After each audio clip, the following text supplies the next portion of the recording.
Hello, and welcome to this taste challenge this afternoon on this beer taste challenge. We have from 1849, not this particular can, but from 1849, Schlitz, 16 ounce.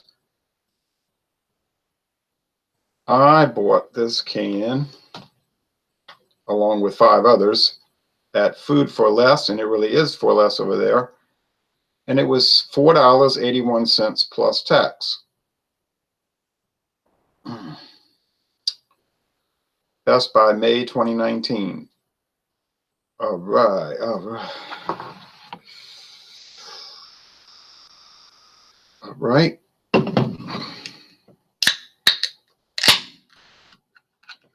What is it, 473 milliliters?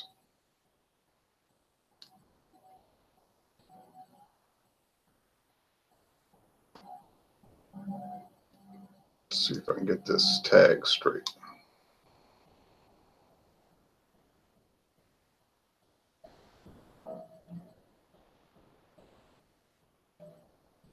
I don't want any kind of things to give it away.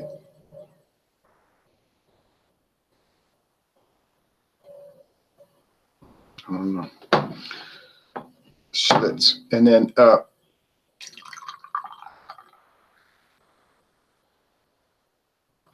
we're going up against Busch beer, introduced in 1955.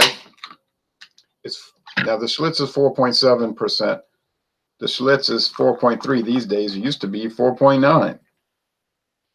It's 4.7 for the Canadian market, though. And it could be different in other places. All right. Well,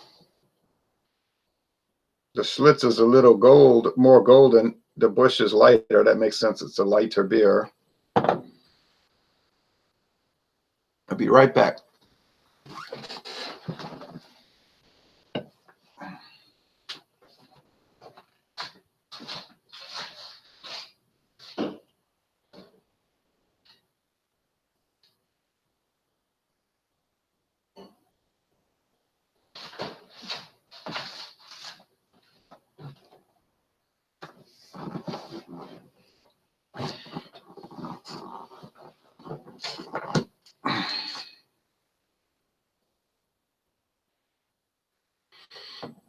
Okay, so the Busch is a little more expensive per ounce around here.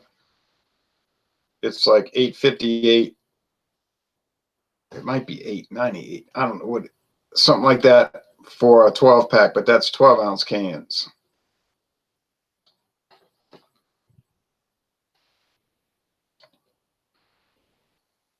And this is a 16 ounce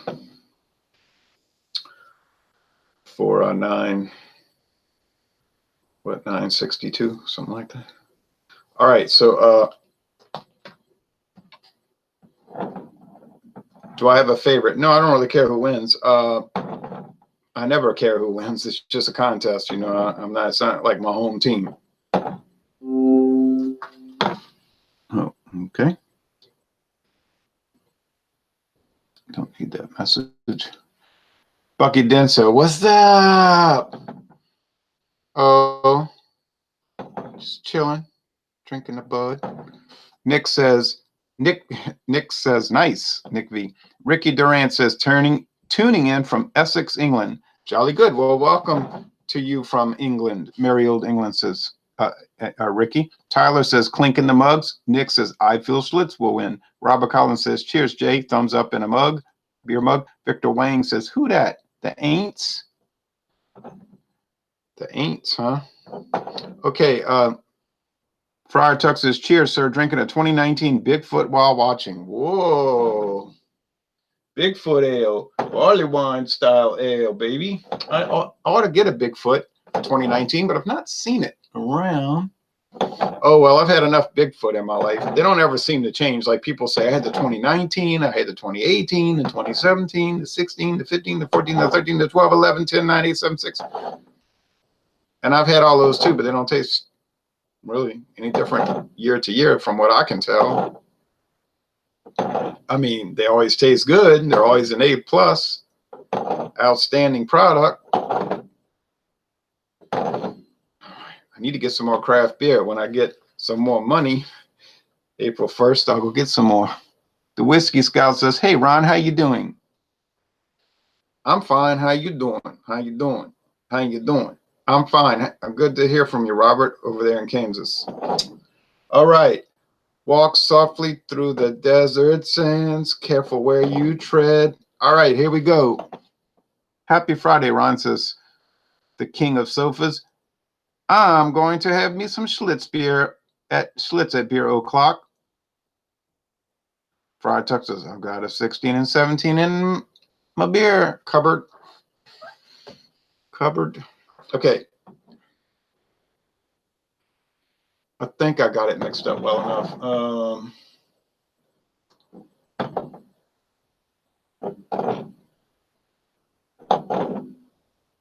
Let's go.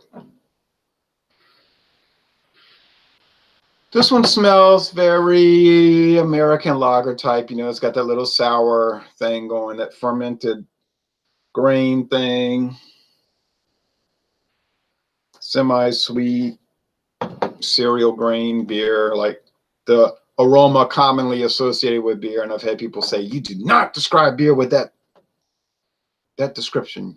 Well, I mean, most people know what you mean when you say that. The common beer aroma. Schlitz is rare in my area, says Fryer. I'm sorry to hear that. We get 12 packs here and the 6-pack of the pint cans. And that's it. The Schlitz malt liquor was evacuated from our area, but it wasn't selling, I guess. So the other one smells the same. There's not much aroma difference here, okay? If there was, I would be the first to tell you. Here we go with the taste.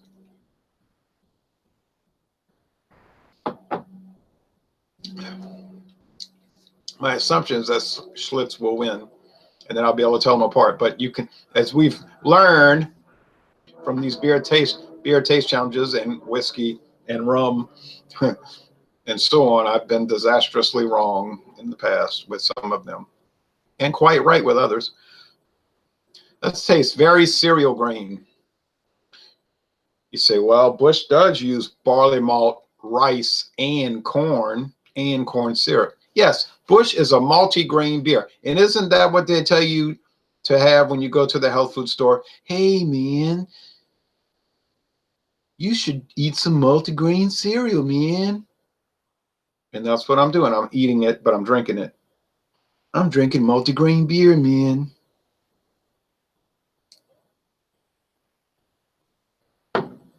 I got to get my ley lines right. All right.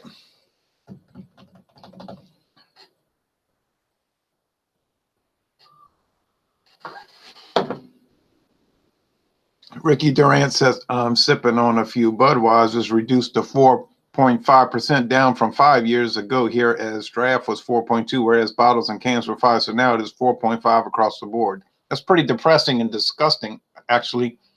5% in America. Yeah, but England is becoming more like a proto-communist country. Saw that Blue Nose Beer Reviews over there today was talking about the cigarette packages are all black and there's no labels, pretty labels. That's Harry Meadows over there. And I said, well, now they've got these offensive, like garish health warnings on the cigarette packages here. So we're on the way. You know, they're just more hammer and sickle down the road than we are, but we're getting to be more hammer and sickle too now. You say, oh, you freedom people make me sick. All you ever talk about is freedom, freedom, freedom. But you don't care about your health and the government making sure you're healthy, even if they got to crush you to do it. I just haven't been in Havana enough. I've never been to Havana. You say, well, you've never been to a communist country. Well, I have been to California. I went to San Francisco. Well, I guess Cuba might be a little more free there than San Francisco. I could tell you which is which already. I understand you don't want to let this style warm, but if you do, you may change your mind about Busch. Okay, but I'm not letting them warm. The Whiskey Scout said, I decided on Founders Brewing Porter. Oh, haven't seen that in a good while, good minute. That's the best porter I ever had. Bennis Antenna says, drinking some ice cold Czech bar dark. Oh, the Budweiser dark from the Czech Republic, Czechia, formerly known as the Kingdom of Bohemia. Excuse me. Finished work, cut grass, now time for a cold beer. And then from 1939 to 1945 was the Protectorate of Bohemia and Moravia. Kingdom of Bohemia, Czechoslovakia, Czechoslovakia, Protectorate of Bohemia, Moravia, then Czechoslovakia again, and now the Czech Republic. It's funny how these countries change their names so much. All right. This is Schlitz and this is Busch, and I'm going to tell you why. I agree. This is a good porter, says the Whiskey Scout. You got that right. Drink a Busch Light, says Brandon Dvorak. Yeah, I intend to do Busch Light in these light beer taste challenges. I might do amber beers, you know, and brown beers before I do that. I don't know. I can't do everything. I can't do it all. I got to do beer reviews. Sometimes, like, you know, sit down in front of the camera and make a recording. Can't just be doing all these hangouts. Jeff Knapp says, a great way to start the weekend with a beer challenge, drinking a locally made Brut IPA up here in Ohio. I like the Brut IPAs, except for that New Belgium one that had some nasty smokiness, and I gave it a D. That was some bad stuff, but I give it a revisit. Kiss of the Hops will give it away. You're right. They use that Cascade and Willamette, and there's one more they use. It's a hoppier beer. It's nearly, not quite. They were making it like an IPL for a while. It's hoppier and oilier and more piney and citrusy than Busch, meaning it's better than Busch. I like Busch beer. I'm not an anti-Buschite. I like Busch beer. But if I can get the Schlitz cheaper, which I can, and even if they were the same price, I'm going to pick Schlitz, the beer that made Milwaukee famous. Just a kiss of the hops. Schlitz Gusto. What's wrong with y'all? All right. Yes, cigarettes are also kept behind the shutter, so you can't actually see them in the shops. Communism. That is what that is. You say, but you keep harping on that. I know. I would like to see England be a free country again. You know, like it used to be, where you could do what you want. You didn't have this socialist government dictating what you can do, how you can do it, when you can do it, where you can do it, why you can do it. We don't support these things over here on Louisiana Beer Reviews. I believe Busch may be more refreshing in the heat of the South. Yeah. In the heat of the South. All right, so here we go.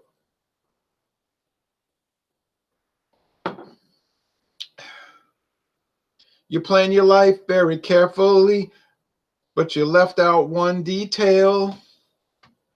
The hidden hand deals just one round, and the winds of change prevail. And Schlitz is going to win. Schlitz is going to win. Okay, y'all, it's time to get nice. Schlitz is going to win. Now, that's Schlitz. S. Come on. You know. And you know this. Schlitz was going to win. Busch, you do fine. You're a nice beer. But you're no Schlitz. And you never will be. Andrew Peterson says, Schlitz. Fryer says, I don't believe England was ever free as you state, but I could be wrong. Oh, it used to be a lot freer, you see. England used to be a lot more of a free country. You could smoke in bars, cigarette. They had cigarette packages, beautifully designed, beautiful artwork. Oh yeah, yeah. More than that, they had all kind of freedom. Sure, you could say what you want, make a joke about whatever without going to jail, unless it was about the king or queen, I suppose. But shoot, you could buy or sell whatever you wanted to whoever you wanted. You see what I'm saying? If you didn't want to sell something to somebody, you didn't sell it. You were free to do business, transact business on your own volition. And you say, well, that's like the United States is not as free as it used to be. I'm not arguing that point. The United States has lost a lot of freedom. We have lost a lot of freedom. And I said it, we're on the way to communism. We're not there yet. We're on the way. Look at that bee, that carpenter bee. I don't think it's a bumblebee. Oh, go ahead, find some wood to bore into. Go ahead and destroy some wood now. Just hovering around there, aren't you, bee? They've always taxed the living daylights out of things, though. Well, the taxes in England used to be quite low, but then they had the Labour Party that took over starting in the 1920s, off and on, and they want to take from your left pocket so that they can give you money in your right pocket. See, so and then the Labour Party, they used to be the Socialist Party, but that didn't sound good in England, so they recast it as Labour. And so they have all these free services. They're free in the sense that you got to pay for them, but through high taxes and fees and everything, you see. United States has a lot of that too now. I saw Rajay, who used to come on these videos sometimes, and he was saying, oh, some of these conservatives, they'll fuss about socialism, and then they'll turn right around talking about Social Security, protect Social Security. He said, that's socialism. They don't even know their own theoretics. Well, he's right about that. That is the New Deal, socialism, and all that. A lot of these conservatives, quote unquote, don't even understand their own conceptualities, you see. But anyway, we can work on that. We'll advocate about that later. This is a beer challenge, not a political challenge, although it's fun to talk about that. Ricky Durant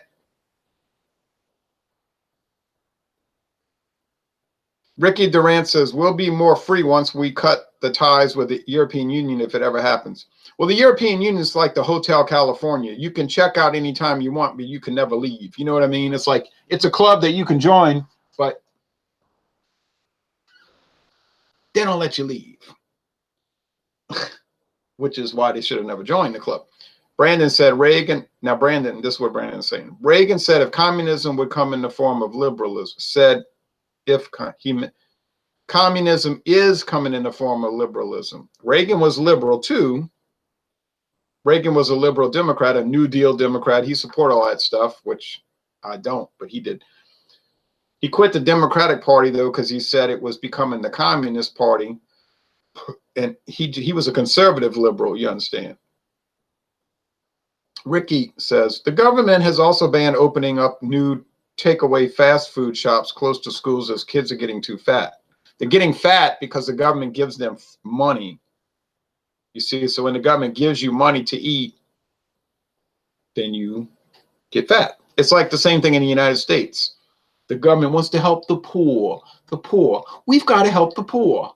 Let's give them food stamps or these purchase cards now. We're going to help the poor because they're stuck. Like Marion Wright Edelman, Marion Wright in 1968 says, they're starving. They're all starving. Like these people are starving in the South. Well, that was untrue, of course. But they ain't starving now. They're like waddling colossi in Walmart. All full of fat and high fructose corn syrup and sugar. Thanks to the government giving them food. So they can sit on their porch with trash in their yard and look on their smartphone and go shack up with their boyfriend who can, beat up their children and beat up the woman, and then go have kids with all these different men. And the government pays a bounty for that, you see. But we don't want to get into all of that. That's the government trying to help the poor. We've got to help the poor. Similar things happening in New York State, says Ricky, looking to ban soft drinks to children. Aren't you guys lucky that you have your communist government looking to control your life?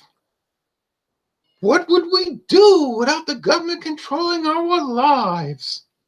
All right, well, enough of that ranting and raving. Schlitz wins the battle, as I predicted it would very easily. Now, what's going to happen in the next taste challenge when Busch goes up against Pabst Blue Ribbon? Well, that could be a little more of an even challenge, I think. Still, I think Pabst Blue Ribbon will beat Busch, but Pabst Blue Ribbon is kind of dry like Busch. Not super flavorful, just like Busch. You know, it doesn't have that hop action going on like Schlitz, so it could be a more difficult challenge. Still, it's a little bit more alcohol, 4.74 as opposed to 4.3. So I think Schlitz, I think Pabst is going to win. If I do that tomorrow, I'll see. But I think Pabst will win, but I'm not quite as confident as with Schlitz, but I'm pretty darn confident. There is sugar tax here. Normal Coke is 30 pence more expensive than Diet Coke.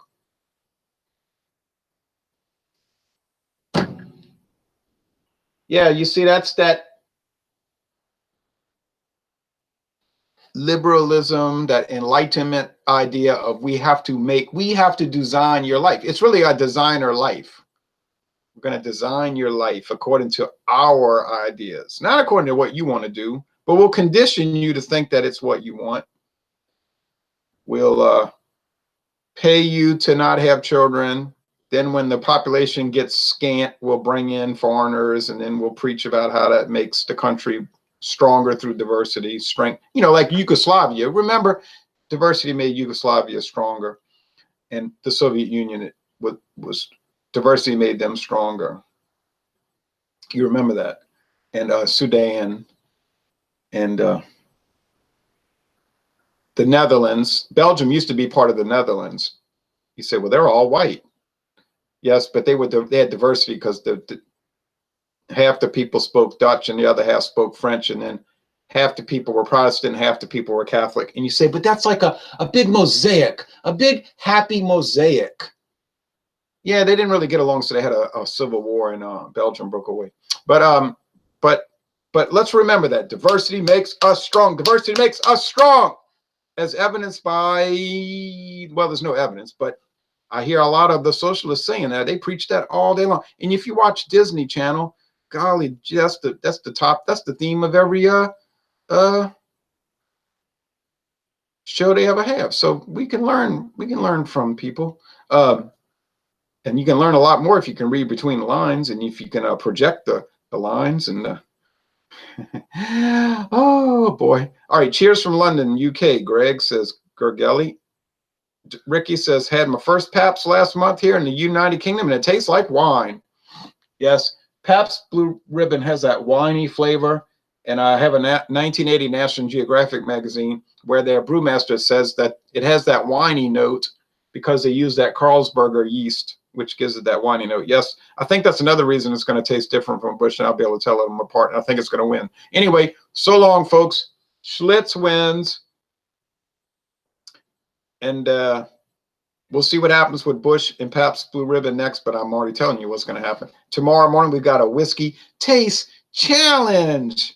We've got the questionable, let's call it, Sir Malcolm blended Scotch whiskey versus the probably even more questionable Scoresby blended Scotch whiskey. You say, that sounds like bad versus worse. Yeah, it's pretty much what it is. All right. The insurance companies drive the legislation that is engineered for our safety and creates more restrictions on people. Oh, yes, that's true. The insurance companies are in the politicians are in the insurance companies' pockets, so they do their bidding. Now, politicians are very intelligent and crafty, maybe more crafty than intelligent, but they say, I'm here for you. I'm here to help you. You, the consumer, I'm here for you. I'm your friend. Vote for me. But they're really there for the insurance company and to get the payoffs, and politicians are there for themselves. They're not there for you. Oh, there's some odd exceptions. They usually get attacked by the establishment who doesn't like those independent thinkers. They want the juiced in people that are connected and bought off. So that's why we have all these restrictions, you see. It's an insidious thing. Oh, well, sometimes you might get some rich guy come along who's got his own money. He doesn't need anybody's money. He might just want to help the country just because he doesn't want to see it fall apart. He might be a nationalist. He just likes his country. You say, well, that sounds like a weirdo and a dangerous rogue, a dangerous rascal. Oh, who knows? It could be a rich guy who's eccentric, but perhaps unflappable, and he might have some anti-establishment ideas. And boy, you know, the news media will just be on him, on his case, and say all kind of nasty things about him. You know, but you never know. A person like that could get elected one day, could get elected and shake up the whole situation. And then people would say, oh, that fella, he talks so roughly. He talks and he says inappropriate things. Kind of like most people you know, if you ever go to work, and probably like you yourself. You say he's not very presidential. I'm just talking theoretically if somebody got elected. Well, we've had a lot of presidential people that gave us such wonderful things as World War I, World War II, Vietnam, Korea, the atom bombs. So, I don't know, is presidential that good? You say, but they carry themselves well. And they're dignified. Okay, so they kill a few million people with atomic warfare and bombing campaigns, but it's the way they carry themselves that makes it all okay.